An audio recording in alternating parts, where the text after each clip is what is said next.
the news tonight, President Muhammadu Buhari presents 20.51 trillion naira budget before joint session of National Assembly. Kwara State joins the Muslim Ummah world over to commemorate Maulud Nabi.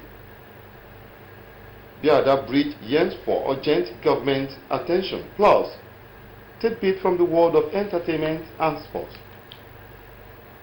This is News Tonight, coming to you live from the studio of NTA ILORIN. Good evening and many thanks for joining us. I am Ahmed Fulani with the news.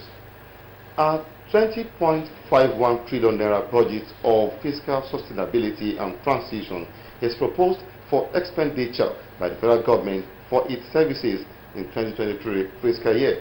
The budget, which is the last by the Buhari presidency, is designed to maintain fiscal viability, address critical issues of concern, and lay a solid foundation for the next administration. President Muhammadu Buhari, who presented the appropriation will before a joint session of National Assembly, reassured the nation of its unshakable commitment to leaving a legacy of peaceful, prosperous, and secured Nigeria. The Nigerian Air Force will hold a quarterly shooting range classification exercise from 11th to 13th of October 2022 at the 2022 Armored Brigade shooting range along Malete Road. According to the statement signed by Squadron Leader B.E. Shuaib on behalf of the commander, the exercise will take place from 7 o'clock in the morning to 5 o'clock in the evening daily. The exercise will involve firing of live ammunition, which is likely to cause panic among civil communities around the area. Emulating the exemplary lifestyle of Prophet Muhammad and encouraging others to be of good virtues are some of the lessons Muslims must learn on the occasion of Maulud Nabi. This was the submission of the guest speakers at Maulud Nabi celebration in ILORIN to mark the birthday of Prophet Muhammad. Kwara State Governor Abdurrahman Abdulrazak was among the dignitaries who attended the celebration. Maulud Nabi is the birthday of Prophet Muhammad, and marking it is an annual event in ILORIN, the Kwara State capital. At this year's celebration, various Islamic scholars who spoke on contemporary challenges such as insecurity and economic downturn facing Nigeria, the Islamic perspectives emphasized the need for Nigerian leaders to govern the country in line with the teachings of Prophet Muhammad and the citizens to be patriotic to the country. Other Islamic scholars urged stakeholders to ensure that the 2023 general elections is devoid of violence, rigging, and campaign of calumny for peace to reign in the country. The efforts of government at all levels are commended, but they are also called upon to address the challenges more seriously by directing more resources to the effort at combating or reducing these challenges to the barest minimum. We should be patient, we should be good to our parents, we should obey our leaders.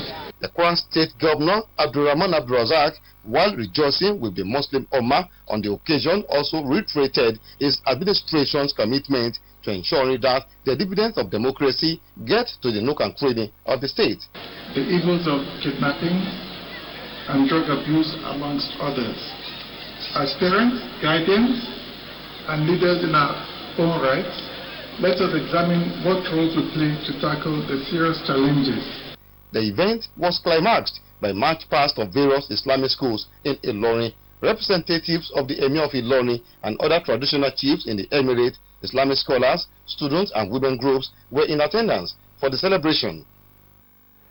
Having the fear of Allah with contentment as well as showing gratitude to Him have been described as some of the attributes of a true Muslim. Imam Ali Olayinka gave the admonition during the Jumat service at Maraba Central Mosque ILORIN. Muhammad Azan reports. Delivering the sermon, Imam Ali Olayinka said the act of ungratefulness was not a reflection of a true Muslim, hence the need to be thankful to Allah at all times. The cleric said Allah promised to multiply the blessings of those who were grateful and torment the people who failed to acknowledge His blessings. In reference to this year's Maulud Nabi, the Imam says the birth of the Holy Prophet Muhammad is not a merry-making event, but an avenue for Muslims to reflect on their lives and emulate the teachings and practice of the Prophet. Imam Aliyu Olayinka also stressed the need for Muslims to completely obey Allah as demonstrated by Prophet Muhammad. He thereafter led the worshippers in the observance of the 2 rakat prayers. Some worshippers spoke on what they learned from the sermon. He said, Unzuru man asfalakum wa la tansuru man fawqakum. Do not look up to those who have catch an edge above you, but you look up those whom you have catch ahead an edge over them. The Holy Prophet sallallahu alaihi wasallam is an embodiment example to human being. You would have to copy the Prophet. You can't copy every other person. The Holy Prophet is enough. Wherever we are, we should always put God first. Then you are serving somebody.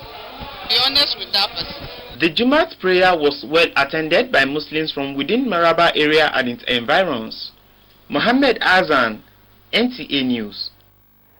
Now, some indigenes of Odowa who are also members of APC Solidarity Forum Odowa Ward 1 have again appealed to the Kwara State government to do something urgent as regards the crisis between the indigenes of Odowa and the Olota of Odowa in order for peace to reign in the community. The appeal was made through a letter and a peaceful protest by members of AA Solidarity Forum Odowa Ward 1 who filed to the Kwara State Government House and through the Deputy Governor's Office. Aisha Bakariaya completes the report. Indigenes of Odowa in Okera local government area of Kwara State and the King, Olota of Odowa, have been entangled in conflict for the past few years till date. Despite several efforts by the Kwara State government through the Ministry of Local Government and Chieftaincy Affairs to resolve the crisis, there has not been a way forward. A peace meeting was also suggested by the state government recently between the Olota of Odowa and the indigenes, but ended in deadlock. This perhaps informed the letter written by the indigenes of Odowa community and members of AA Solidarity Forum Odowa Ward 1 and taken to the Deputy Governor's Office for prompt attention of the Kwara State Governor. Oba Joshua. We want the government to remove Oba Joshua Adeyemi Ademola because the community is not at peace. Odowa have not been enjoying dividends of democracy since he became the king. Odowa is our home. We have no other place. We cannot live to see the heritage of our fathers destroyed. The present government should not be deceived to believe that he's supporting this government. As a matter of fact, he's giving the impression that he's presently experiencing what he's experiencing because he's supporting government. How can that be? Odowa indigenes are calling for urgent government attention for peace and unity to be restored to the once bubbling community. Aisha Abubakar Yahaya, NTA News. Residents of Biada or Ilorin Shogo community in Ilorin South local government area of Kwara State are calling on the state government to come to their aid as the only bridge linking the community has started to cave in. Olajide Bello, who visited the community, has a situation report. The community has been battling with the deplorable state of the bridge for more than 10 years, and as each day passes by, they have a tale to tell. One of such sad tales is that of Folashade Alabi, who lost her husband during a flood disaster in 2014. It's the flood that carried my husband here, and each time that rain falls, I will not be able to sleep inside. Other community members took turns to tell their pathetic stories and efforts put in place by the community to salvage the situation. We submitted another letter to Minister of Works and Road Maintenance Agency concerning telling them the present condition, the condition of the road, that it needs urgent attention.